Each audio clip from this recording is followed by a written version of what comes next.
Hey everyone, welcome to the Get Your Life Together Girl podcast. I'm your host, Danielle Van. As a cognitive behavioral therapist, life coach to women, and author, I've spent my life studying and learning from the stories that make us human. It's my passion and goal to help you shift your mindset and create a lifelong revolution to help you reach your greatest potential. A massive part of our overall life satisfaction comes down to the quality of our relationships, especially the most intimate one. So often women find themselves dissatisfied, overwhelmed, and feeling as if their needs are not being met by their partner. When this occurs, life can feel as if it's lacking passion, purpose, and play, and especially deep connection. This week, we're taking on our intimate relationships to increase our overall satisfaction both in and out of the bedroom with relationship expert and love coach Gabby Sundra. The truth is, when we lack passion, intimacy, and relationship goals, our mindset and personal drive can be stunted. This is an adult-only conversation just due to its nature, but it is filled with tips and tools to up-level your relationship play, enjoyment, and deep connection. As Gabby says, we keep the fights clean and the sex dirty. The Get Your Life Together Girl podcast starts right now. I'm excited to talk about relationships. I'm excited to talk about barriers. I'm excited for where this conversation goes. I would love for you to tell us a little bit about who you are and what you do. Oh, thanks, Danielle. Thanks so much for having me. My name is Gabby Sundra, and I'm known as the Love Trifecta Coach. And you might say, well, what's the Love Trifecta? I like to say if you have play, if you have a playmate, if you have peace and you have a sanctuary, and if you have passion and you have a lover, that's winning the Love Trifecta. But it's not a matter of winning it. It takes effort, right? There's no luck in that. Right. It really is. And even if you start out with the play, peace, and passion, you have to really be intentional. So I bring that context of play, peace, and passion to help couples get what they both want. So it's not one person's needs versus the others and battling back and forth, but actually, how can we get aligned about what we both want as allies rather than as adversaries trying to figure out who's to blame? I see that so often, right? As women come in, they are in these marriages that are just not working or relationships. And they say, well, he does this and he does that. And there's this, long list of dirty topics of what they are doing to them. And I always say, where's our responsibility? What are we doing? And that mirror is an awful thing to look at a lot of times. So they say a jagged pill sometimes, right? Yes. But it's the only place there's really any power. You have a responsibility is an ability to respond, not fault. Right. And one of my favorite tools these days, we're calling it the OCC. I'll call out to my husband or he'll call out to me. He'll say, you down with OCC? And I'll say, yeah, you know me. And what that means is that we're slipping into the very human, understandable, maybe even justifiable, but not helpful habit of blaming, complaining, and shaming. Right.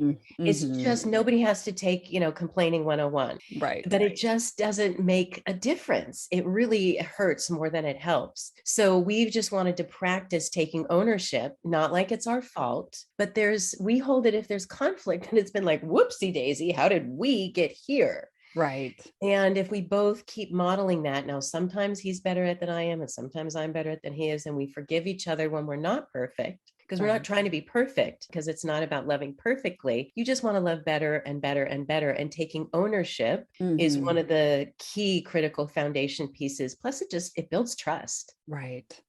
So true. So the trifecta, I love that concept because we do need all three of those things, and healthy marriages do, thrive in those spaces, whether we're claiming it and knowing that's what we're actually doing or not. I know I've been married 19 years, almost 20. I get it. It is sometimes a wonderful experience. And other times you're like, can we just reset for just a moment? Let's back it up for just a moment. Let's get back back to play. Let's get back to all these beautiful things that are so necessary. So my husband and I, we actually have a monthly reset summit. So I said, can we get a reset?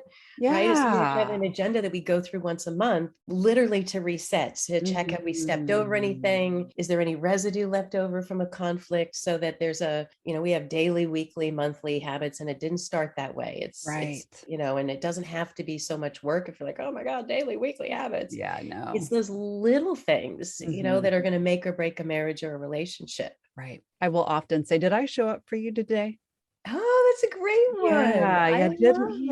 Did I show up for you today? Because I asked myself, did I show up for me? Right. And so as a partner, did I show up for you today? And that's so important. So important. Oh, I love that juicy little tidbit. I'm going to hold on to that one. I'm going to practice that with my husband. We call them games when I say practice. And, people are like, I don't want to play games. I'm like, games have gotten a bad name because games are what make my marriage work.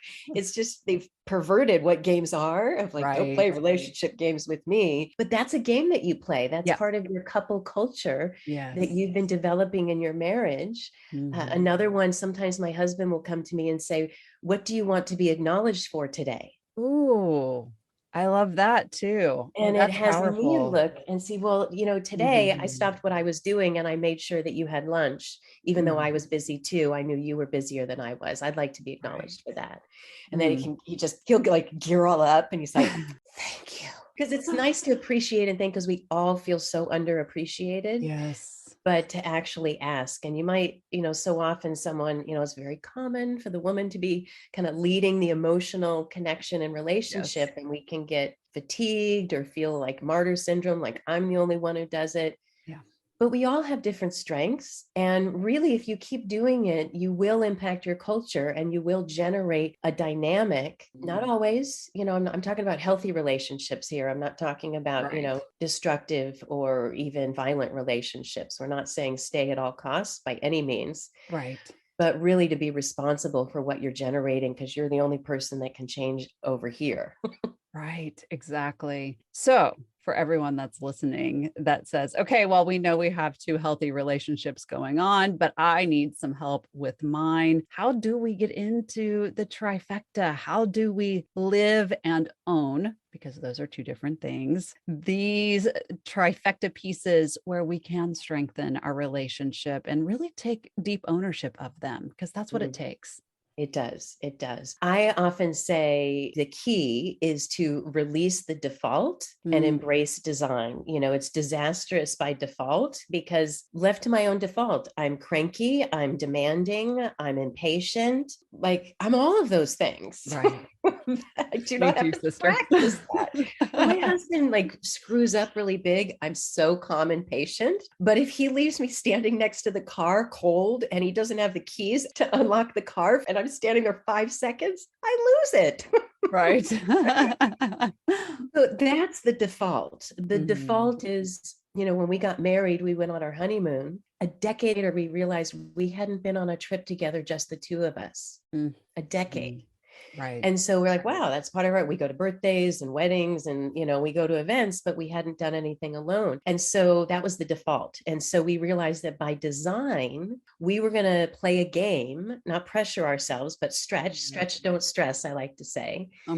So that we would have three-day weekends a year and one 7 to 10 day trip a year. Now, we didn't have the time for that. We didn't have the money for that, but that was the game we wanted to play as our ideal couple culture. Right. And, the first year we got to 25% of that. And the second year we got to 50% of that. And then COVID hit and we kind of stayed in place for a bit. Right. But for the most part, it's now part of our intentional design of our relationship to ask, when was the last time we did anything just the two of us? Right. And to make sure that that's present. So loving by design rather than by default is really what For Better Love is all about. Now, you mentioned the love trifecta, those three, right? The play, the peace, and the passion. And so what I like to do and what I do with my coaching clients is, and my husband and I did this for years before we started coaching, we have the season of play, which is summertime. It's May 15th until August 14th. And that's 90 days of us saying, how are we going to bring more play to our relationship? Bring more play to passion, bring more play to finance, bring more play to travel, bring more play to whatever it is we want to do. Right. And then we'll have 30 days off where we're not pursuing any goals. And then we'll do the next season, which would be the season of peace, is September 15th until December 15th. And then from December 15th until January 15th, you're not pursuing any goals. You're just enjoying the holidays. It's not like January 1st, we've got to do this for the year. And then from January 15th until April 15th, it's the season of passion. It's Valentine's Day, the beginning of the year, the birds and the bees. Not just what you're passionate about with your beloved and your intimate physical relationship, but also just what you're passionate about in life and how you support each other in your passions, doing new things, which is one of the key factors in having a healthy relationship long-term, is to do new things individually and together. Right. So having the season and having the intentionality and designing for delight that's the big picture of what to do. Then of course there's the day-to-day, which I say play games, which we've talked about, right? Yes. What was your thing? You said, have I shown up for you today? Yeah. Right? Yeah. Oh, so good. Have I shown up for you today? It came from, I have 3 children as well. One that is almost a senior. Well, she's embarking into her senior year, and one that's a sophomore. And then we waited 8 years and we have a 10-year-old, right? And so there's a big gap. And we always say we parent big, right? We are all over the place. There's such a big age gap. And I found that in our busyness, that I would look across like maybe the baseball field and be like, oh, there's my boyfriend. I still call him my boyfriend, right? I'm like, there's my boyfriend over there, and it was this deep, like, what are we missing? Because we're so damn busy. And that sort of started coming up with, well, how did I show up for you today? I showed up for myself. I showed up for our kids, but you, who were the original content of all of this, have I shown up for you? And really shifting that mindset. I think when we become busy, when there are children involved, when there's big careers and big business and all of those things, we get lost and we just think that that person's just going to be there. Yeah. Hey, it's been 20 years. We've been together. We have 3 kids, back burner. Yeah. In fact, when people ask me what is the number one mistake people make about it in relationship, I say, putting it on the back burner, putting it on autopilot, right? That intimacy can't be on autopilot. I know a lot of friends that are really into fitness, and it's not my thing, but one, including my husband, I only exercise by his inspiration. But if you take the metaphor for how we build muscle, in your body, you are 100% always either building muscle or losing muscle. So like, let's say you do a lot of yoga, but you don't do yoga for 5 days, you're going to atrophy almost right away. And if you are building your muscles, it's going to keep growing. And intimacy is like that. You're either gaining intimacy or losing intimacy. It's never neutral. And so that's why I like to say one of my mantras is invest in intimacy, moment by moment. And those like catch each other in the hallways, an appreciation for, like, my husband does most of the dishes. I do most all the cooking. Same. I thank him every night because I think it's a miracle that I married somebody who does the dishes. I feel that way too. I'm Never like, how, right? How did I get so lucky? And why you just did the laundry? Oh my gosh. I love what you said too. And I want to point it out. And I want to just sort of go down the line of what you were just talking about, was catching each other in the hallway, because so often when we talk about intimacy, our minds jump directly to sex, right? And there are so many ways to be intimate with one another that does not involve sexual contact. And I think intimacy is, we were just saying it, it's so important. And if you lose that, that's usually when problems really begin to arise. Can you go a little further with intimacy and have that conversation of really what it is and how we can build it? Yeah. I like to say that, well, a friend of mine once told me this, that foreplay is 24/7, right? Yeah. It's 24/7. Right. And it's not like saved for date night or because you now are feeling horny and you want to get it on. Like that's not, it's one of those things that it builds, especially for a woman, right? I mean, even biologically, it's so important, I think, for men to understand that it takes 20 to 40 minutes for a woman's body to even be ready to climax. And so it's a lot different than I say often, a woman is like a boiling pot and of water, and a man is like a light switch. You can switch him on and off. And the woman, it takes a while for the pot to boil. And then when it boils, it takes a lot for it to actually cool down again. Right. So cultivating intimacy. Now, again, that's a huge generalization of the male and the female. So, and, so apply it and modify it however it shows up in your relationship to those who are watching and listening. But the cultivating intimacy, the 24/7 foreplay, the developing that in those micro moments. Yeah. Play those games with your beloved. Yeah. Find what works for you. Like my husband, he was a semi-pro soccer player and a national level cross country skier. And so his butt is like a complete circle. It's just, I mean, he's been cross country since he was a teenager, right? Right. Not a day goes by that I don't mention his butt. He's getting out of the shower or he's changing his clothes or whatever it is. I like to say a little ass grab goes a long way, and give him a little butt appreciation. I mentioned the dishes, just saying thank you. And please, what was that great book from 20 years ago? Everything I Needed to Know I Learned in Kindergarten. You remember that book? Yes. And it's those things of being kind and the little appreciations, asking questions like, have I shown up for you today? Or what would you like to be acknowledged for? Or let me get that for you. Knowing each other's love languages is a great thing. There's that free quiz out there in the book. My highest love language is acts of service. My lowest love language are presents and gifts. Because I love my father, bless his heart, but he was pretty absent when I was a kid. And then he would show up and bring me a lot of presents. And so I was like, you don't even know me. It's like these presents are off, right? And so I love gifts, but it's not one of my love languages. But when my husband plugs my cell phone in for me at night, because I don't pay attention to details, I'm a gist person, like, yeah. And he's the detail, like, oh, it's got to be just so precise. So when he plugs my cell phone in, I'm like, oh. And taking out the trash, I've said before, taking out the trash will get you laid. This is how it goes in my mind. If I can't trust you to take out the trash when it's full, how can I trust you to open my body and surrender to you? Right? It's a huge leap. And there's actually a function that's stronger in a woman's brain than a man that makes this leap. Yes. And I call it, I don't know the technical term, but I call it, you're going to kill the baby. Because when Raj and I were just trying to get pregnant, we don't have kids. We tried for a while, but when we were trying to get pregnant, he would wash when he was washing the dishes. And if I'd see something that wasn't, well, I mean, here I should be appreciating him. Right. I'd say, you're going to kill the baby. What are you talking about?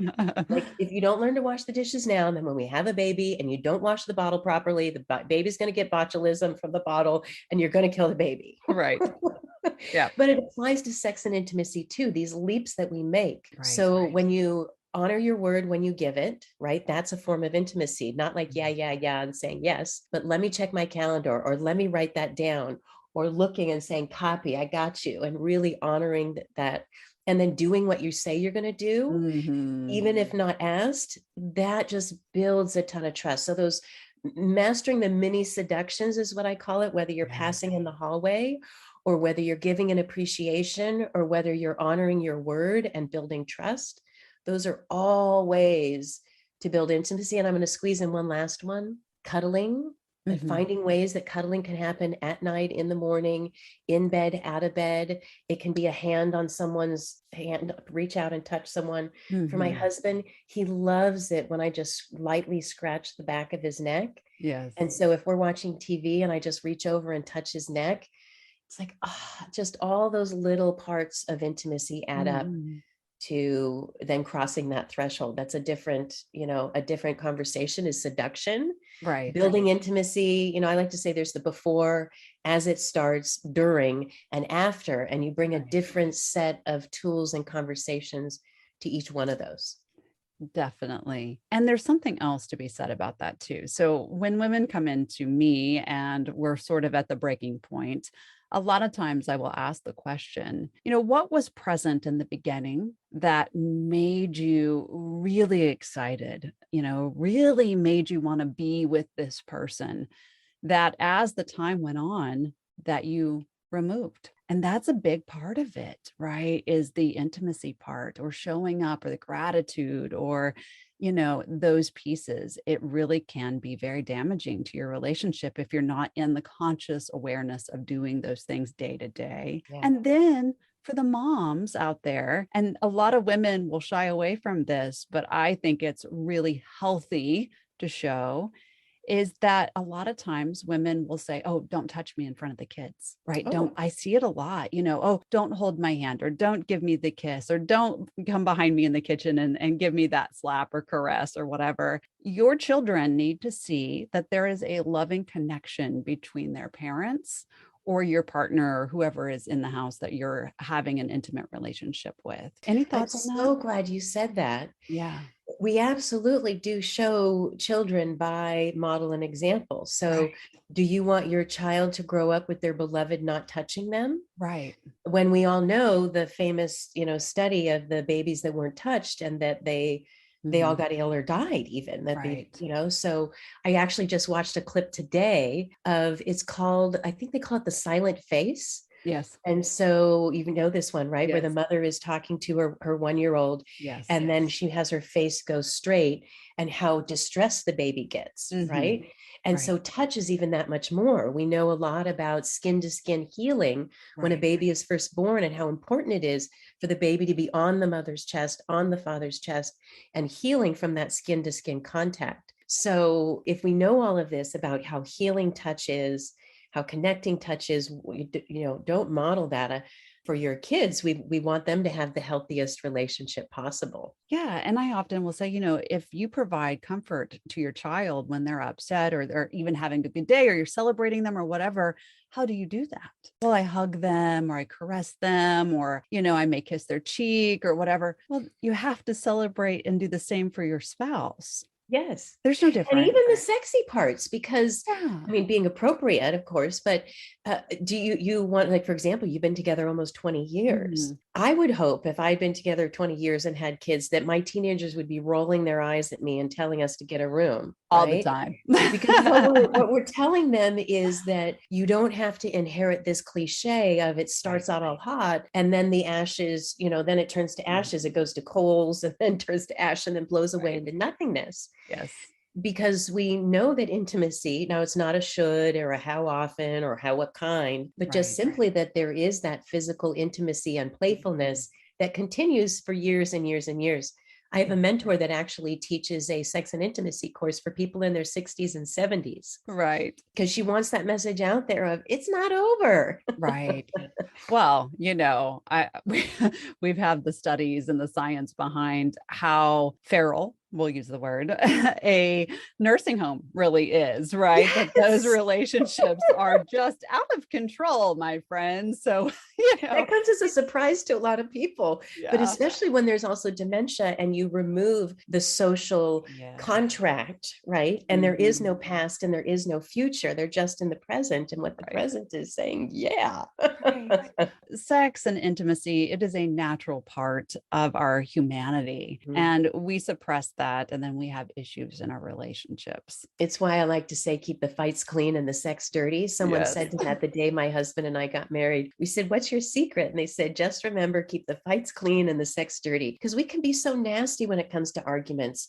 My husband and I, we were dramatic, and we'd have big blow-ups in the first few years of our relationship and marriage. But we were working on it. We'd actually once set a goal. We'd had 2 blow-ups in a year. And we said, our goal this year is 2 or fewer, right? We just want to get better, right? Right. And now we can go years. But in the first years, we would do name calling, not a lot, but it could go there. And we would do swearing. And we decided 3 years in to take that off the table, that it just wasn't good for our trust and our nervous system, that even when things got bad, that we'd let ourselves cross that line. So we asked ourselves, what are the lines that we together do not want to cross?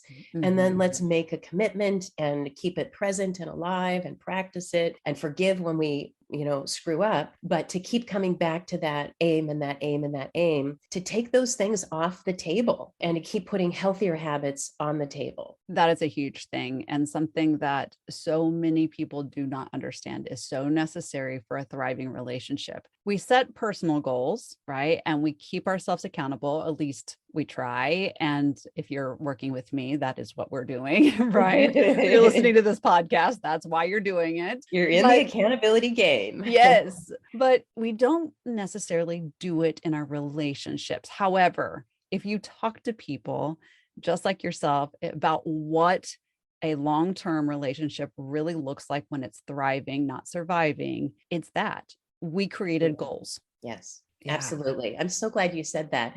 That's what the For Better Love is all about, is pursuing those goals together. My husband and I came up with a purpose a few years ago that we created for ourselves, which is our lives and love lift us and others up by bringing play to accountability. Because accountability, even the word is kind of heavy, like responsibility, we were talking about before. Yeah. And so it's a game. And let's say we reach 60% of our goals.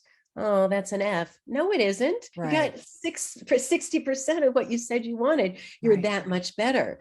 So we like to play the game of holding all as well. Like, we've done pretty well. Like, we've held it together. We're here. And how could it be even better if? So from that place of we're not making anyone wrong, but we're always pursuing, not always, because we take 30 days off, right? But 3 times a year, we're looking at what's most important now. Now, for that overall umbrella, and I have a gift for your audience today, is in creating that vision. So you're like, well, what are our goals? Most often when I ask couples what they want, they'll say, I want him or her to stop being a jerk. Sometimes not as nice a word. Right. But if I dig a little bit deeper, there's something else you want. You want, respectful, compassionate communication. You want quality time together. You want special moments. You want making big decisions together. There's all sorts of things that you want. And so I help couples get really clear about what it is that they want individually, what it is that they then overlap and want collectively as a couple, and then how to aim. I call it aiming for awesome. So once you have that vision, you can look at that every 90 days and say, how can we bring that more to life? And for accountability, it has to have autonomy. So I strongly encourage couples, when you start doing this, don't pressure, right?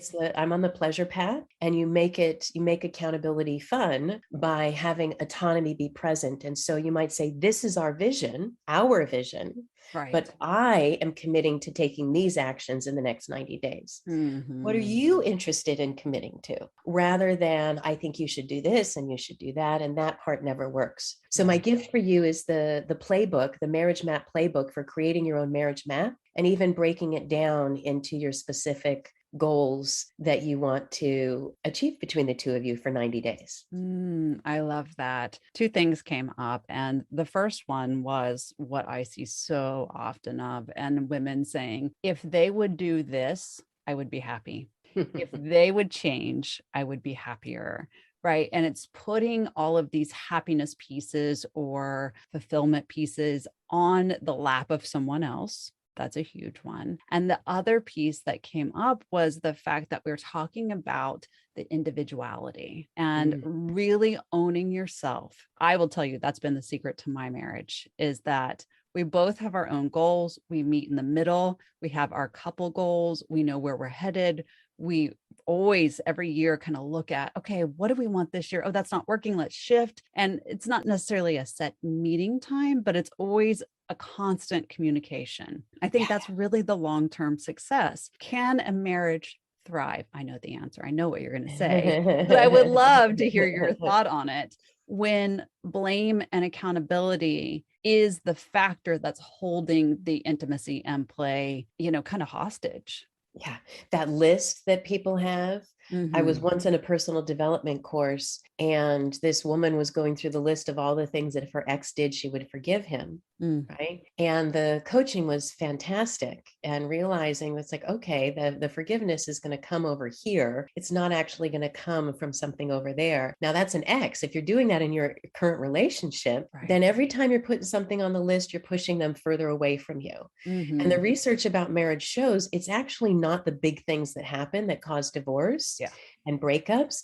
It's the death by 1,000 paper cups that one person wakes up one day and it's over and they can't get it back. Right. Even if they wanted to, they're like, I'm just done. Yeah. Right. They're sitting outside on the porch and it just hits them. I've had enough. Yeah. What's interesting to me is that that's how it most commonly happens. It is. So every time you're pointing to they're doing this, they're doing that, you're just pushing them further away and further away. Once in the early days when my husband and I used to still call each other names and stuff, he said, you're just a ogre. And I said, what, bitch? And he said, yes. And I said, well, you might want to rethink that, because where that leaves you is married to an ogre bitch. So if you want to be right about that, otherwise you may want to reframe it. So if you're making your beloved your enemy, you know, it's going to show up and it's going to show up and you're going to feel more and more distant. And then it gets more and more difficult to create that intimacy, to build that trust and to come back together. Now, the ownership part you mentioned, I had mentioned that tool before, the OCC. Yeah, you know me. O, it stands for ownership, right? And that's foundational. What I don't just say I can own, I say I own. I own that I haven't eaten in 7 hours and that's impacting how this conversation is going. Yeah.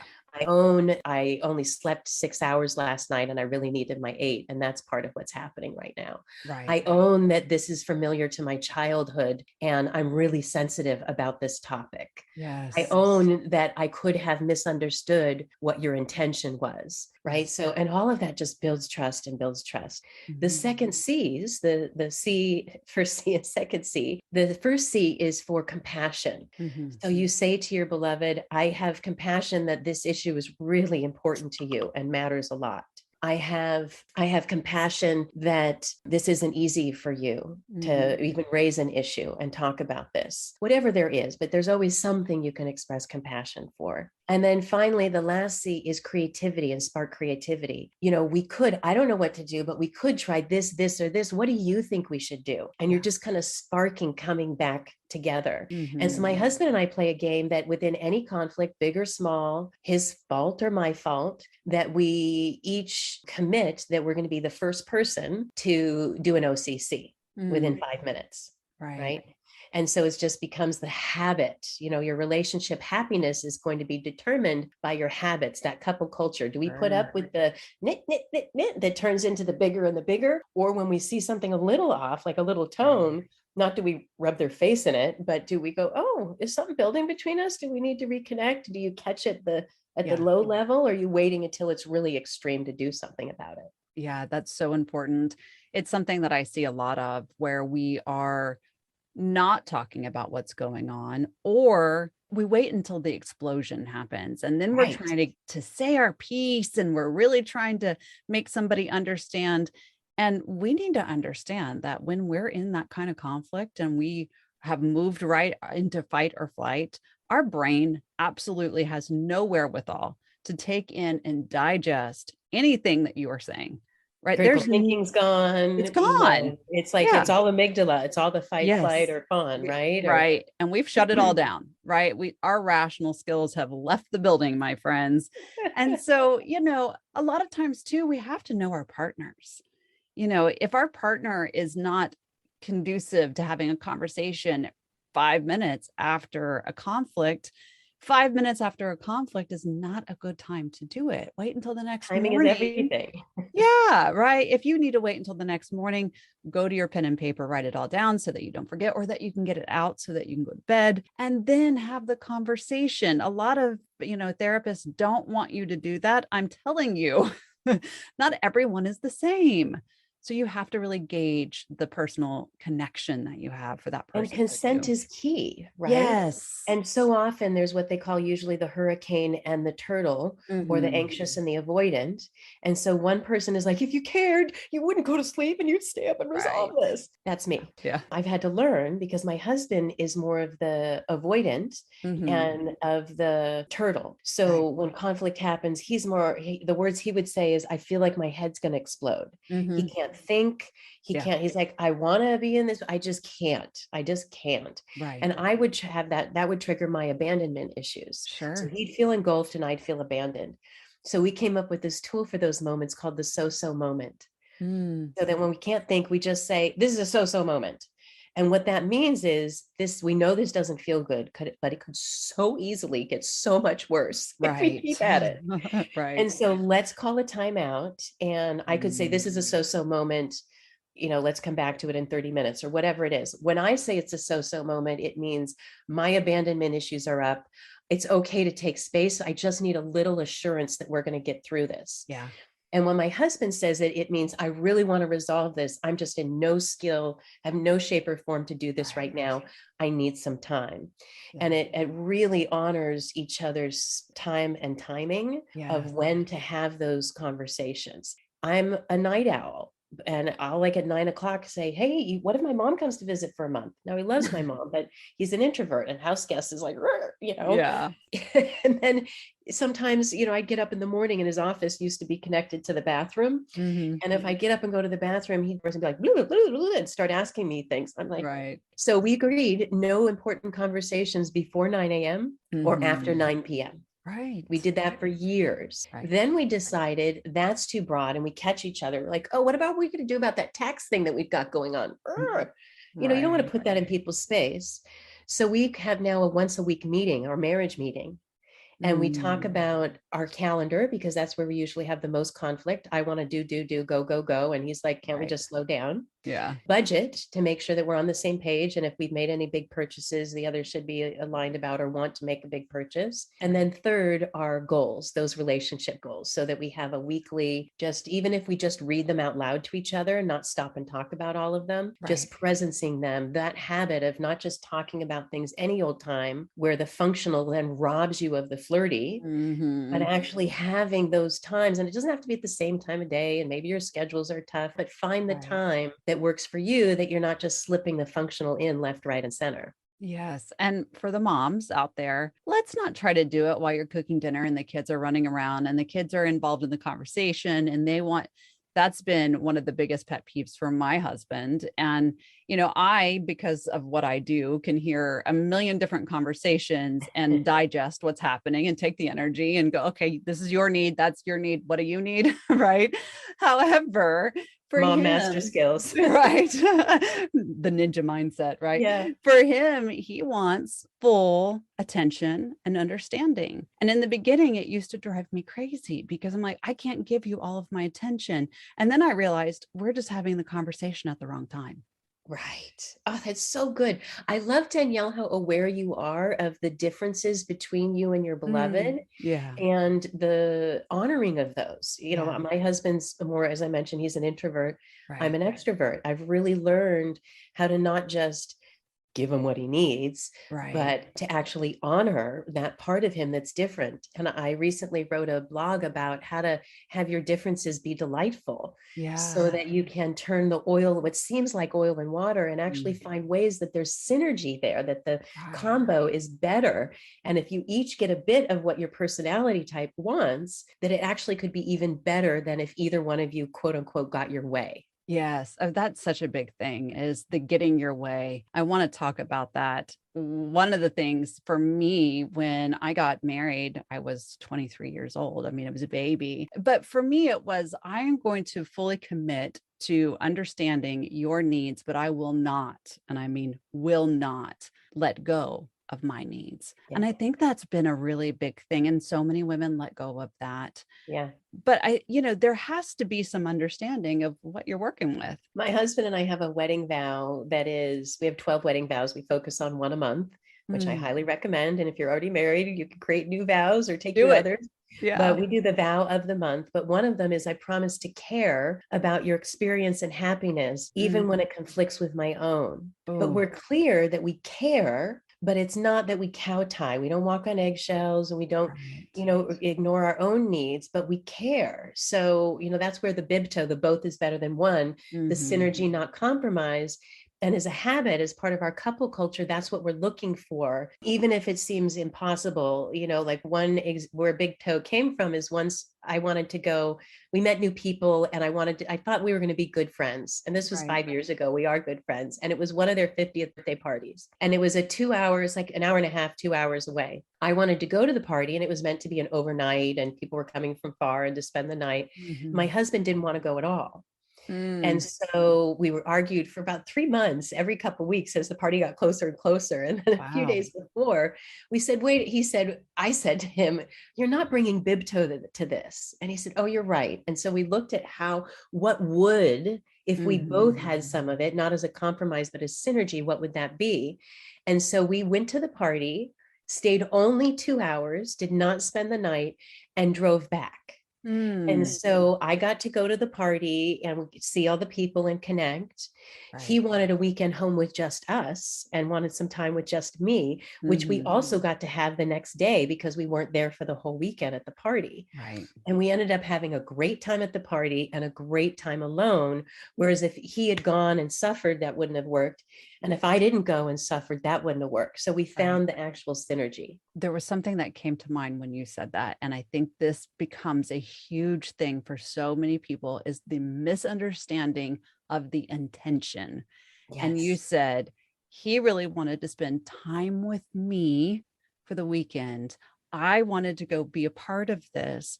We were able to meet each other's needs. However, when there's a no, or there's a, I don't want to, we tend to believe or tell ourselves stories that they just don't want to be with me, or they don't want to go and do this, or especially if you have those abandonment issues we talked about, right? Right. I mean, I read about it today. It's called rejection dysmorphia disorder. Yes. Yeah. Right. Yeah. We're getting labels for everything now, right? I mean, so many labels. I know, but good. But there is a sensitivity, especially for some people that, especially if they've been rejected in their childhood, they're looking for that rejection. And how can we communicate, not again, walking on eggshells, but to care more about how our communication lands than just getting it out. If you're just getting it out to get it out, I call that emotional vomit. Yes. Like, oh, I don't feel good. Right. Take this. Do something with this. Much better. Right. Oh. And so I like the visuals, so people really, really get it. My husband's really good at saying, I've got something that's been bothering me, and I really want to talk to you about it in a healthy, calm way. And he will even ask me, what do you suggest? Love that. There's huge intentionality behind that, right?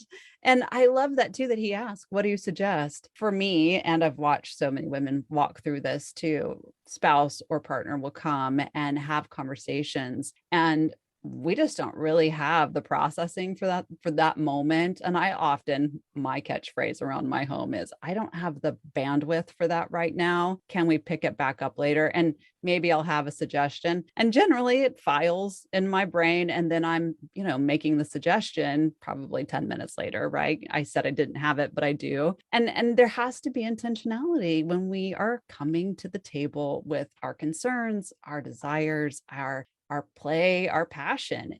We have to have the intentionality. And I love what you were saying about like declaring that. I would invite you to also even bring some more play to it. Bandwidth overload, must talk tomorrow. Right. Right. Because when you're saying, I don't have bandwidth for that, that could have someone be triggered of they don't have time for me, or all of that. But in bringing, and that's what I mean about playing the games. In fact, my husband and I were on this beautiful vacation in this exquisite suite that we had been gifted. A last minute, their garage caught on fire and they couldn't go on this trip, and they gifted us this trip to go on. Yeah. So here we are in this beautiful suite. We're about to go to a party with 300 of awesome people. And he says, okay, something's really bothering me right now. It's not a big thing, but it happens a lot and it is bothering me. What do you suggest I do? How do I give you feedback? I don't want to ruin our evening. And I was like, this is genius. Thank you so much. I want to honor that request. Right. And I thought, okay, all right, Raj, this is what I want you to do. Say to me, hey, Gabby, you want to play a game? And then take your complaint and translate it into what you want. So he said, hey, Gabby, you want to play a game? What if when you took your rubber bands out of your hair to take a shower, instead of putting it on the counter, what if you put it in a drawer? door. Wouldn't that be fun? Because somehow my hair on my head is gorgeous the second it's on the bathroom counter. It's gross and disgusting. Sure. And he likes things, he's very particular about things being clean. And that was how it was born of, now when we have something that's bothering us, we'll say, hey, want to play a game? And it puts the onus on us of translating our complaint into a wish. Harville Hendricks and Helen Hunt, they wrote a great book called Making Marriage Simple. Yes. And one of those chapters is called Negativity is a Wish in Disguise. Yeah. So catch yourself, rather when they complain and say, turn that around, catch yourself and model it and take your own complaints and say, hey, want to play a game? We know 100% that every time we have a negative reaction to something or we're blowing up, just like when we were kids and we were not able to use all of our verbiage to say what we needed and wanted, nothing's changed, guys. We're still using those big responses and maybe a little bit more sophisticated way, but we still have those moments and it really is, very small, right? Very minute, but it still is a need that's not being communicated correctly. I was working with this beautiful woman for a very long time, and she was talking about how passive aggressive her spouse was and how that drove her crazy. And I said, okay, well, let's kind of go down the line of the passive aggressiveness. What are you talking about? And she kept giving all of these examples of things that he was really communicating, but putting it as a I'm joking kind of way. And she was taking it as a negative, sort of arrow at her. Sure. I'm like, he's telling you what he needs and you're refusing to listen. And at this point, he's sick of, saying the same thing. And she's like, oh my God, okay, I'm going home, and it was just this moment, we have to realize that when we're communicating, whether it's passive aggressive or a negative way, we're really saying, hey, this isn't working for me, or this is what I need. Yeah. Totally. Yeah. I love the just who you're being about the whole piece and how you're speaking right from your experience with marriage and clients, because it is those stories of hearing that, we're not alone. We see the same dynamics. Right. In my own family, there's a battle between one member who is a bit passive aggressive and another member who's aggressive. Right. And the aggressive person thinks that's way better. I might tell you to F off, but I'm going to apologize after, and at least and we get through it. Right. And the other person will just like hold things for a long time. You mentioned it earlier, then it leads to the blow up, right? When my husband is more like that of, oh, it doesn't matter. My needs don't matter. It's okay. It's fine, until it blows up. Whereas he had to learn that I'm one of those people that I wear my needs. People say I don't wear my heart on my sleeve. I wear it on my mouth. And I'm not attached to my needs, but my name's Gabby. I'm very vocal. Right. About like, oh, I would love it if we did this. Oh, can we do that? Can this person come? No. Okay. No problem. If that doesn't work for you, I'm flexible, but I don't hesitate to communicate my needs. Right. But I had to learn not everyone is the same. And I had to really respect. And now I ask my husband, and we actually do a needs check sometimes in those weekly meetings. We'll either do a body, mind, heart, spirit and put a number to it, or we'll talk about the 7 core human needs: connection, honesty and trust, autonomy, meaning and purpose, play, peace, and physical well-being. And we'll score those so that instead of waiting until that becomes a problem, we're making sure that, we could get in a fight over something stupid if I don't make sure my husband has enough alone time. Right. It took us 15 years to figure out that if he has Saturday mornings and Sunday mornings from 9 a.m. to noon, he does extreme exercise. He goes like 3-hour, 4-hour rides or skates or runs. He's a different person. We have a wonderful weekend. He'll socialize with me, all sorts of left, right, and center after that. Just don't ask him to do anything in the morning. So really learning to dance with those differences. I see you doing that too. You're a great modeler. My husband will say, did you go to yoga? Did you go for a run? Because it seems like you're a little stressed. And I'm like, I know. Okay, I'm going. Right. He's like, I got the kids. Don't go, whatever you need to do. Or it's baseball time. You don't need to go to the practice. I can handle it. Go do this for yourself. It's the give and take. And it's our job to have our needs met, not put them on our beloved. And it's not our job to have our beloved's needs met. And it builds, it's not your job, but it builds a huge amount of affinity and trust and rapport when you make it your job. It's not your job by default, but it's like Raj and I are promising, I promise to care. And I'm going to ask you so that winning is only winning if we both get what we want. Oh, that statement. One of my clients said to me, win-win or no deal, right? It's win-win or no deal. Yeah. And I think that's where a lot of things get misconstrued as well. I had to concede. Right. And that makes them happy. And I am sitting over here absolutely miserable. There is no concession that is going to be great enough where you are going to feel like you have been able to, move forward. Yeah. Yeah. Right. And that's what we want, is to move forward and to have things Right. getting better. And to, as we talked about at the beginning, not accept this default mode that, Mhm. yeah, we're becoming more like roommates.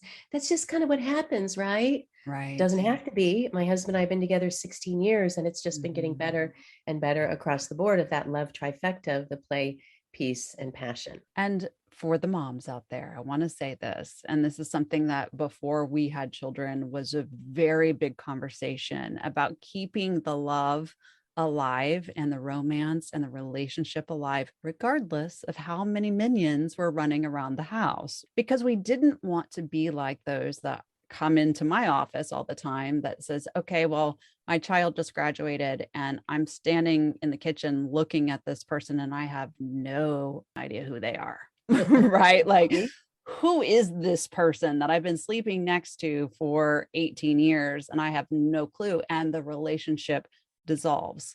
Yeah. We have to keep it exciting. We have to keep that communication, all of those things involved so that when the nest is empty, we're not standing and looking at a stranger. Yeah. My grandmother and grandfather, they had 13 children. Mm. And my grandmother, I was living with her once, and I was doing laundry and trying to put things away. And I opened a drawer that it was an entire full drawer of black teddies. Okay, Grandma. And I thought, you go, Grandma. Now, fast forward years and years later, when my grandfather passed, my grandmother took a nice velvet little bag and she put a black lace teddy in there and put it in his coffin with him before they closed it. So, like, talk about keeping it alive. She is now my idol for the rest of my life. Like, go, Grandma. Okay. Wow. And there's something to be said too about that, but there's also something to be said about how well we live when happiness is a factor for us, right? Mentally, emotionally, physically, spiritually, when that's happening in our house, we project that into the world. When your relationship is solid, you can not only do so much more, but you can enjoy so much more. If your relationship is falling apart and you got all this great stuff happening, it certainly isn't as enjoyable. And if things are not going well and you've got your rock there, it's a lot easier to get through it. Right? Yeah, exactly. You have to have that support system. It's a natural part of our human connection. So you have to keep it with the people that are in your house. And it's so good. I like to say, love is too good to give up on, right? Life is tough, and, a crappy relationship is worse than none at all. Right. But certainly I like to say wonderful is worth it, right? Yeah. It doesn't happen on its own, but it does happen, and it is worth the effort that it takes, especially if you spread that effort out over time. I say if you invest in intimacy a little bit over time, it takes it out of any work or fixing mode and into just this couple culture that you're cultivating that actually makes it more like fun, makes it more like play, makes it more like habit. Until that's why I like the 90 days, because you take one thing and make it your new habit. Like I mentioned, the OCC, and made that our game for the 90 days, so that now every 90 days we're building in a new habit and a new evolution in our relationship culture. Yeah. Getting out of fixing mode. Absolutely. One of my favorite sayings is, the problem isn't the problem. The problem is you think the problem is a problem. Right. The problem is actually the path. And so if there is any conflict, another group I work with, they call it what's in the way is the way. Right. Right. Yeah. And so it's taking where that crunchiness is, where that conflict, and using that to turn it into the intimacy and connection that you're really craving. Yeah. And everyone that's listening is saying, but how do I do that? A little bit every day, right? Don't you don't climb the mountain all at once. It's one step. And a great first step is create a vision. Instead of I know how to fix our relationship. What if you went to your beloved and said, hey, I did this exercise where I created a vision of my ideal relationship. This is so not a list of demands, but I'm really curious, what would your ideal be? Are you interested in doing that? Or or if you're not, are you interested in even just hearing mine? Right. And there's this, hey, you want to play a game, kind of a dynamic and approach to it. We have to get back into the thought process that we can take control no matter what has been. We can look at where we want to be and move forward. My biggest piece of counsel is to aim for awesome. Stop trying to fix, stop putting it on the autopilot, and just little by little ask yourself and ask your beloved, what do you want? What would make today nicer? What would make this week nicer? And, it's not that, again, that you're going to kowtow to every request, but that you start to cultivate a dynamic, a couple culture that you care about each other's needs. Yeah. And you're connecting about specifically, how do we get those needs met? Yeah, I love that. Awesome. And make it awesome. I always teach 4 questions, and they really do back up what you were just saying. And so anyone that listens knows by now the 4 questions, which is, what do I want? What do I need? How am I going to get there? And how do I want to feel along the way? It's so great. Yeah. So Yeah. great. And the what do I want? What do I want is a question that we've been stunted with in our lives, or, well, I can't have it, so I shouldn't want it. Well, if I want it and I get it and then I lose it, I'll be disappointed, or I'm not worthy to want it, or all of this stuff. And so just getting to a place in your relationship that needs are not demands. Right. And that needs are something that means something good about you and about your personality and about you as a unique human being. And we want to do our best to meet each other's needs. It's a meeting game. Look, if it started hot and heavy, it can continue with great emotional, groundedness and intentionality and growth. I mean, that's the big thing, is the saying that you just said, or the words that you just said, needs are not demands. They're not. So important. Yeah. Yeah. We actually did a workshop once on desires are not demands, that your desires mean something good about you, but we're not a 2-year-old that just because we want it means we have to have it. It's like when someone wants something and then they get it, they're like, oh, that's not what I wanted. Right. So if we loosen up our attachment that communicating our desires means it's a demand, and we start taking ownership for getting our needs met, and we start building a playmate dynamic for meeting each other's needs, now you really got something fun going on. I always say, hold lightly. Whatever we hold too tightly always becomes a problem, right? Yeah. So hold lightly, enjoy it. I like that. Thanks for all these little sayings here. This is a great one, Danielle. It's just when I work with my beautiful women and, teach them how to really take ownership. And this is a piece that really can undo all of the self-ownership. We can have very beautiful relationships. We can have intimacy. It doesn't matter how long it has been. And we can really build that trust, play, and enjoyment into our relationships. I thank you for giving us some tips on how to do that. It's not easy. We have to kind of rethink the norm, I think. You do this, I do that. We'll meet in the middle, have a little sex, and move on. That's not really enjoying your life or your relationship. Yeah. Let me ask, if there were things that we could do right now. You've given lots of great tips, but is there one maybe practice or exercise that may turn things around very quickly in a space that maybe is lacking that enjoyment? You threw that word enjoyment in at the end. So I'm going to change my answer based on that one word. Because at first I was going to say the OCC, take ownership, express compassion, and spark creativity. And that will have certainly more enjoyment in your dynamic, but it's so easy to blame and complain. You're going to completely throw your beloved off if you just go to them and just take ownership, express compassion, and generate creativity, right? Now, for the other enjoyment, I'm going to just throw out there the mini seductions, and to explore those mini seductions, whether it's something you say or something you do. As I mentioned, I grab my husband's butt all the time, but those little micro moments of creating that touch connection, of course, in a way that works for your beloved and their love language as well. And in there, because, some people, like the engulfed people, don't like to be reached out and just touched. Right. So we have to learn. So, maybe it's even, take one of the personality assessments that I recommended in the Be Delighted by Your Differences blog, whether it's learning about your love language or your beloved's love language, and always start with yourself and then share with your beloved, and you can invite them if they want to do it as well. Yeah. But I guess my overall would be to bring play and bring the games in so that you're lightening up as you're up leveling your love life, not being so significant about it. Yeah, that's a big one. And we will put, for anyone that's listening, we will put an attachment for that blog, and also know that there is an episode of the podcast here that I talk all about love languages and how it can get in our way. So listen and read both those things, and those could be great drivers for you as you begin to level up. And remember, it's never too late, right? I've seen marriages that have been at their breaking point where the women and the spouse start doing the work and they change the game.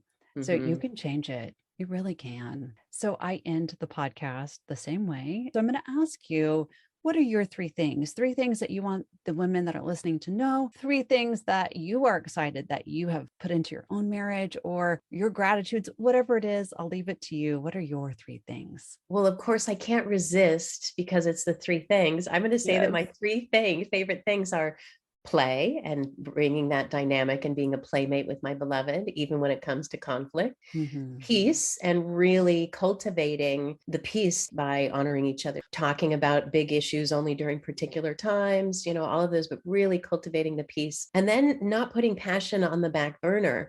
So those three things that I would invite people to look for and cultivate in their relationship and their life is, do you have enough play? And do you have enough peace? And do you have enough passion? And if not, how can you bring your proactive and playful approach, that aiming for awesome approach, to not fix it, but just have things be a little better and a little better and a little better? Because research shows your happiness is not determined by where you are, but by which direction you're going.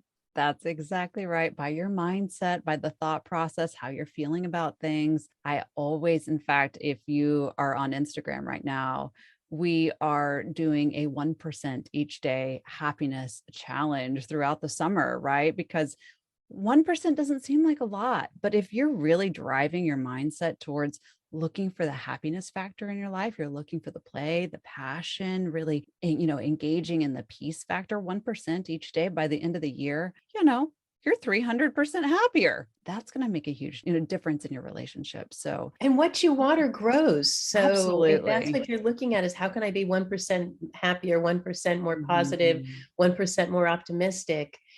That's what you're going to see more of. Absolutely. Even if you're only getting a little bit of the way there, a little bit of the way towards your goal is still towards your goal. Right. You've mentioned all of these great resources that you're giving to the audience. So if someone wanted to get those, or they wanted to work with you, how would they do that? Please go ahead and check out forbetter.love, not .com, right? Forbetter.love, and then /girl, GIRL. So that's for your free gift.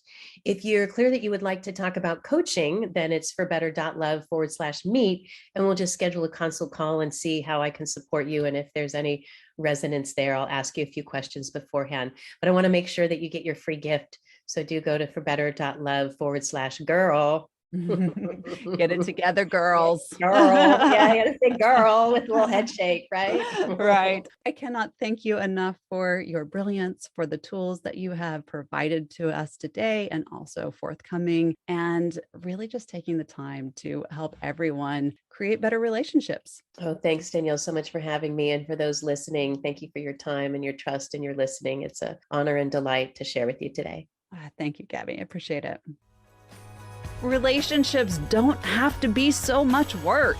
In fact, they can be pure empowerment when you add the trifecta that Gabby so beautifully taught alongside the other tools that make loving fun. You don't want to miss your free offer that Gabby mentioned. Again, you can find those downloads at better.love/girl.